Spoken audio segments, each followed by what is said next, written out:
បាទសួស្តីបងប្អូនប្រិយមិត្តអរគ្នាបាទខ្ញុំមានវីដេអូថ្មីមួយគឺចង់បង្ហាញដល់បងប្អូនអរគ្នាបាទវីដេអូថ្ងៃនេះគឺប្លែកមែនទែនបាទគឺខ្ញុំ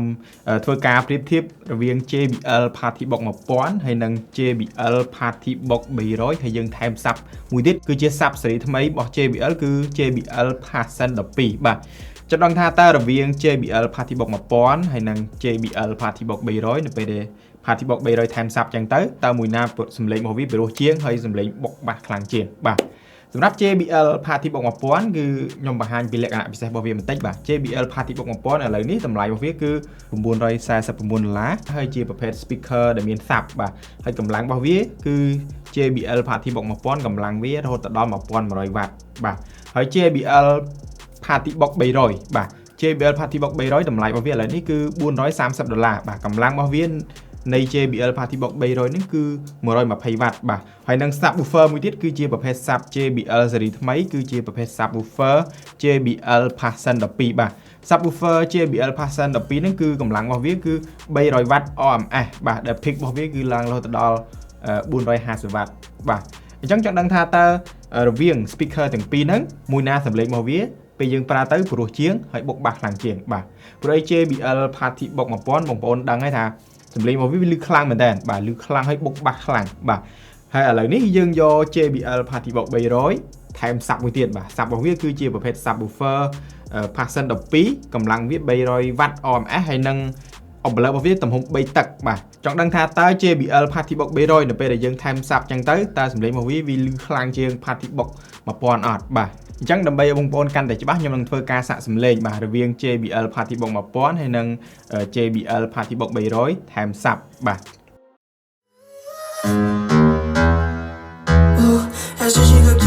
Esa chica quiere selfie, selfie, ella quiere ver. Pa' que el se dé cuenta que aquí perdió esa mujer. Lo que quiere es enloquecer, ser la mujer que quería ver. Esa chica quiere selfie, selfie, que yo parezca en él. Como que ella quiere disfruta la noche, lo anormal. Ya que el novio teme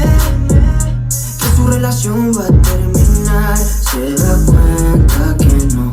necesita a alguien más. Quiere un selfie para su Instagram.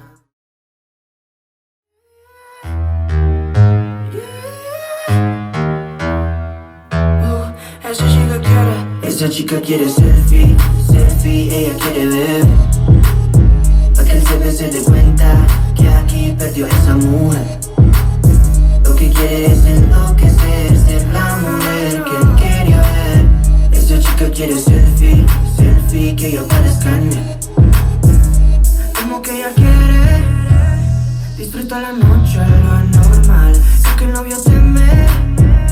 que su relación va a terminar. Se da cuenta que no necesita a alguien más. Quiere un selfie para su Instagram. Ella ya no quiere relación. Alguien que diga su condición. បាទបងប្អូនអរគ្នាបន្ទាប់ពីយើងបានធ្វើការតេស្តសំឡេងហើយគឺបងប្អូនអាចដឹងហើយថាតើសំឡេងមួយណាវាលឺខ្លាំងជាងហើយមួយណាលឺបុកបាសខ្លាំងជាងបាទសម្រាប់ខ្ញុំផ្ទាល់ខ្ញុំបានស្ដាប់ជាក់ស្ដែងបាទគឺចំពោះ JBL Partybox 1000គឺសំឡេងរបស់វាលឺខ្លាំងបាទហើយសាប់របស់វាក៏លឺខ្លាំងដែរបាទប៉ុន្តែអ្វីដែលខុសគ្នាទៅនឹងប្រភេទ JBL Partybox 300ថែមសាប់ហ្នឹងបើសិនតែយើងប្រៀបធៀបកម្លាំងបុកបាសរបស់វាបាទ JBL Partybox 300ថែមសាប់គឺ JBL Partybox 300កម្លាំងរបស់វាបុកបាសទៅលឺខ្លាំងជាងហើយចំពោះ JBL Partybox 1000បាទវាបុកបាសដែរប៉ុន្តែវាលក្ខណៈមួយនៅអត់ទាន់លឺខ្លាំងជះទៅបានឆ្ងាយអញ្ចឹងណាបាទប៉ុន្តែបើសិនជាបងប្អូនឆោចិត្តអីគឺសំឡេងវាគឺបុកបាសមកគឺលឺមកល្មមលឺពេញប្រុសហើយបាទនិយាយទៅ JBL Partybox 1000វាបុកបាសដែរប៉ុន្តែវាអត់ទៅលឺបានឆ្ងាយបាទឥឡូវខ្ញុំនឹងបញ្យល់បងប្អូនអរគ្នាថាហេតុអីបានសំឡេងរបស់វាលឺអត់ទៅបានឆ្ងាយបាទចំពោះ JBL Partybox 1000វាជាប្រភេទ speaker ដែលមាន subwoofer នៅពីក្រោមបាទ subwoofer របស់ JBL Partybox 1000គឺនៅផ្នែកខាងក្រោមនៃបាត speaker របស់វាតែម្ដងបាទអញ្ចឹងដល់ពេលដែលបងប្អូនប្រើប្រាស់យើងយកទៅចាក់ចម្រៀងនៅកន្លែងទីវាលឬមួយយើងប្រើនៅក្នុងផ្ទះគឺបាសវាគឺបុកទៅក្រោមហើយ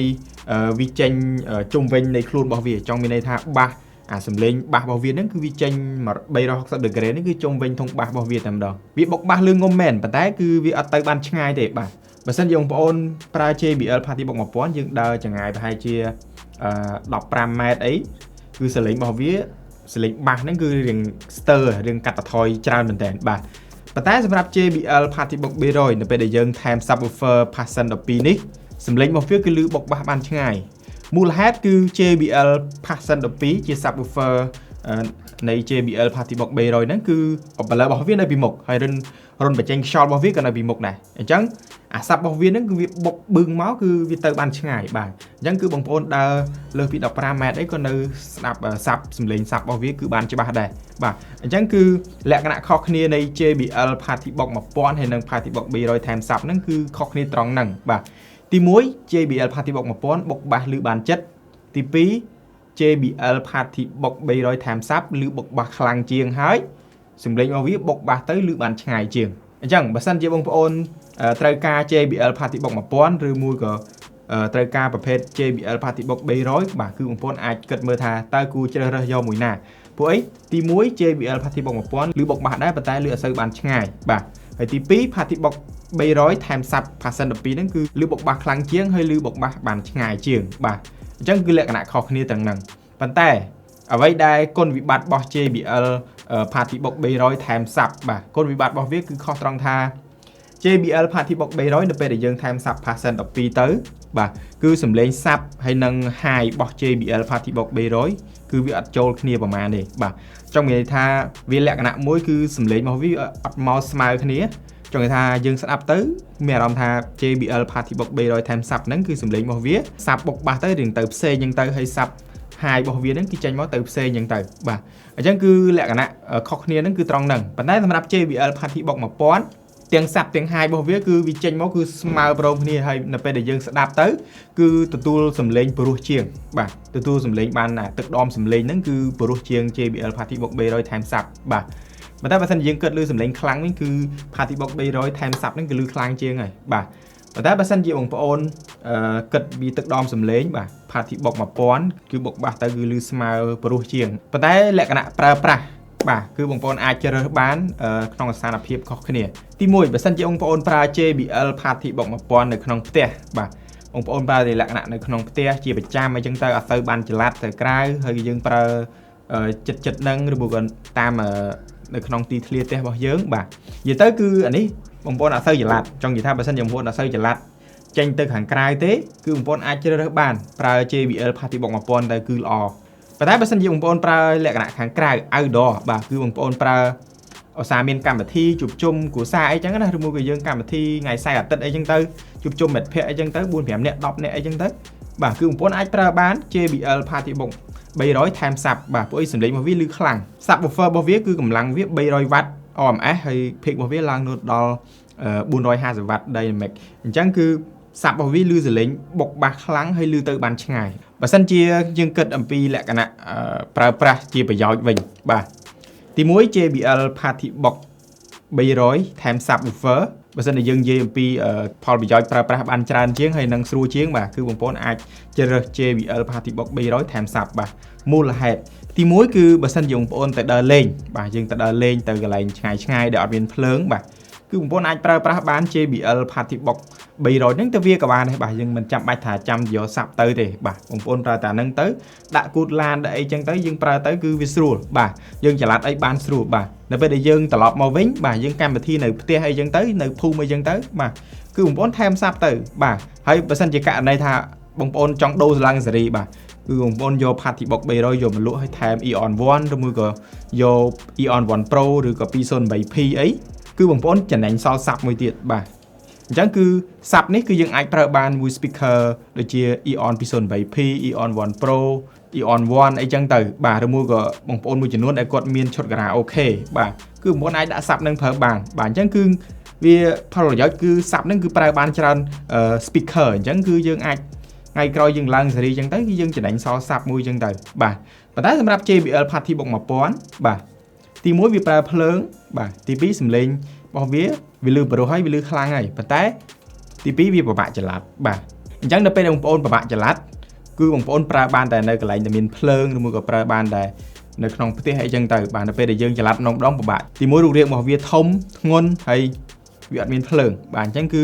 គុណវិបត្តិវាមួយយ៉ាងម្នាក់បាទប៉ុន្តែបើសិនជាបងប្អូនគិតមួយទៀតថាសម្លេងរបស់វាអត់ខុសគ្នាទេសម្លេងរបស់វាប្រហាក់ប្រហែលគ្នាបុកបាសម្យ៉ាងម្នាក់ហើយសម្លេងរបស់វាបរិសុទ្ធម្យ៉ាងម្នាក់បាទគឺបងប្អូនចង់បានភាពងាយស្រួលជាងបាទគឺបងប្អូនអាចយក JBL Party Box 1000ក៏បានដែរគឺអត់ត្រូវការតសាប់អីញ៉ៃញ៉ៃសេរី volume អី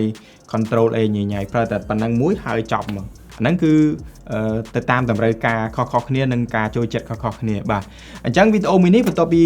បងប្អូនបានមើលហើយខ្ញុំសង្ឃឹមថាបងប្អូននឹងបានយល់ហើយនឹងបានដឹងអំពីគុណភាពសំឡេងរបស់វានៅពេលដែលខ្ញុំបានប្រៀបធៀបរវាង Party Box 1000ហើយនិង Party Box 300 ថែម Sub Passion 12នេះបាទអញ្ចឹងបើសិនជាបងប្អូនមានចំណាប់អារម្មណ៍ទៅលើប្រភេទធុងបាសទាំង3 model ដែលខ្ញុំបានបង្ហាញដល់បងប្អូនអរគ្នាទី1គឺ JBL Party Box 1000ដែលមានតម្លៃ$949ហើយទី2 JBL Party Box 300ដែលមានតម្លៃ$430ហើយនិងចុងក្រោយគេគឺ Subwoofer JBL Passion 12ដែលមានតម្លៃ$480បាទអញ្ចឹងគឺបងប្អូនអាចទាក់ទងបានតាមរយៈលេខទូរស័ព្ទ070 39 5103ហើយនិងលេខមួយខ្សែទៀត093 88 26 66បាទទីតាំងគឺស្ថិតនៅតាមបណ្ដោយផ្លូវម៉ៅស៊ីតុងទល់មុខផ្សារឃ្លាំងរំសេវបាទទីនេះគឺយើងមាន speaker ច្រើនគឺបងប្អូនអាចមកសាកសំឡេងអាចមកតេស្តសំឡេងឲ្យបានដោយសេរីតែម្ដងបាទអញ្ចឹងអរគុណច្រើនបងប្អូនអរគ្នាសម្រាប់ការតាមដានវីដេអូខ្លីមួយនេះសូមតាក់ទងមកកាន់ JBL Showroom ទល់មុខផ្សារឃ្លាំងរំសេវលេខទូរស័ព្ទ093 882 666 070 39 5103